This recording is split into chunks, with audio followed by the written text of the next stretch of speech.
a place that feels like home to the player. In between every tactical mission, the player returns to Xcom HQ. This is the nerve center. This is where the player makes all of the strategic decisions of the game. We had this nice long period where we just discussed what do we want to do.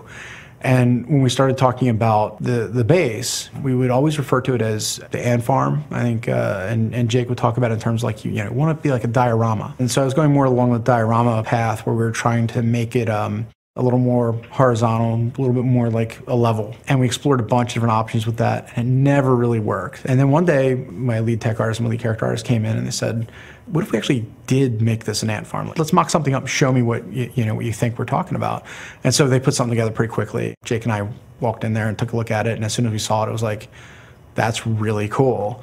The idea was to take this base and make it feel like a living diorama where the player felt the soldiers that he interacted with had a home. On top of that, the player customizes the base. It's not a static experience. The player chooses how to excavate the earth beneath the base and add new facilities, and those facilities have big impacts on gameplay. Mission control is really important because that's where the geoscape is, and that's the heart and soul of the game. That image of Earth hanging as a jewel in the universe, it's very iconic because that's what the player's protecting. In a lot of ways, that's the character of Xcom. The entire base was sort of designed around the geoscape. So we started with the globe, and then from there, everything kind of smoked out. You start out with the hub, or the ant farm. It's a really cool base that the player has complete control over. So you have these static rooms that you start with. We mentioned mission control.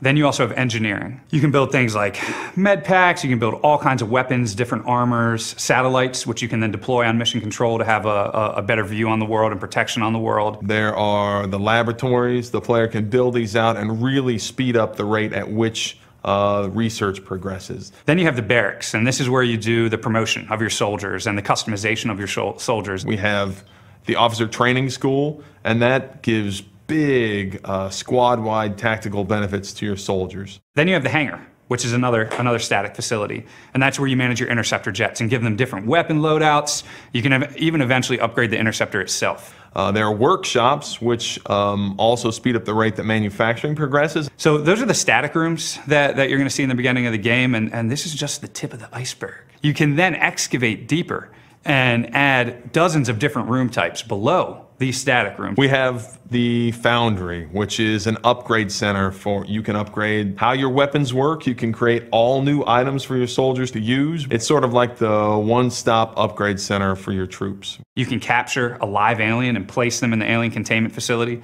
and see them sort of just pissed off in the containment facility. You can see a muton banging on the glass, or a sectoid trying to somehow mind merge his way out of the containment facility. All of these facilities have adjacency bonuses, as we call them.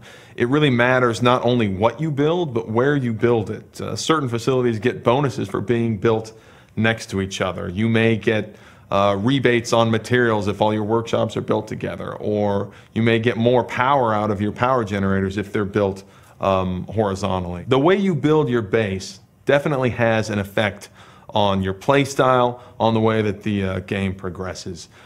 If you really want to research items quickly, if you have a lot of things exposed in the tech tree and you want to study all these different artifacts, you may want to build a lot of laboratories. When you defeat aliens, you're going to bring back resources to your base, right, from the mission. So then you can bring these resources to the scientists in the science lab. Science labs is the first room that players will probably learn about. They can bring these resources that they got on the battlefield, might not know exactly what they are, but this is sort of where the magic of the tech tree unfolds, and you can start researching these different things from combat.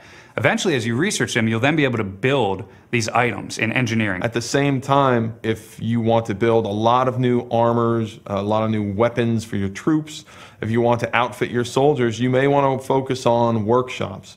It's always this trade-off. Those who really want to excel tactically, you're going to want the officer training school immediately. But when you spend money there, you're not spending money in the Foundry to upgrade the different vehicles, the different weapons and armor.